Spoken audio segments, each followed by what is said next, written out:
షిరిడి యాత్రకు వచ్చాము. మేమందరం ట్రైన్లో దుర్గాప్రసాద్ గారు, రేణుకమ్మ అందరూ మంచిగా ఉండి ఒక 10 మంది ఆనందంగా ఎంజాయ్ చేసి షిరిడి వచ్చాం. మొన్నాడు వాళ్ళతో అన్ని చూసాం, అన్ని పూజలు చేసుకున్నాం, పల్లకీ సేవ చేసుకున్నాం. ఈరోజు అంతా మంచిగా జరిగింది. దుర్గాప్రసాద్ గారు, రేణుకమ్మ గారు అందరినీ కూడా సరదాగా మాట్లాడి ఇవన్నీ చేశారు. మేము చాలా హ్యాపీగా పల్లకీ సేవలో పాల్గొని దేవుడి గుడికి వెళ్ళాం, చేసాం, భోజనం తీసినాం. సాయంత్రం ఈరోజు మేము మా ఊరికి వెళ్తున్నాం బయలుదేరి. మంచిగా దుర్గాప్రసాద్ గారు మాకు చక్కగా ఒక కుటుంబ సభ్యులుగా మేమందరం కూడా ఒకే చోట ఉన్నాం. రేణుకమ్మ వీళ్ళందరూ పక్క ఉన్నాం. రేణుకమ్మ మేమందరం కూడా సరదాగా ఎంజాయ్ చేసి సరదాగా మేమందరం కూడా కుటుంబ సభ్యుల్లాగా ఒక భోగిలో మేమందరం కూడా ఆనందంగా గడిపాం. 27 సాయంత్రం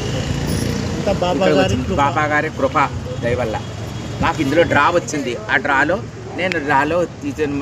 దానివల్ల రాగలిగాను. గురు పౌర్ణమికి అదృష్టం భగవంతులకు సంకల్పించి బాబా వారు ఇప్పించారు. ఓం సాయిరామ్. ఓం సాయిరామ్. ఓం సాయిరామ్. ఓం సాయిరామ్. ఓం సాయిరామ్. దుర్గాప్రసాద్ గారు మీరు ఎట్లా అన్నారు?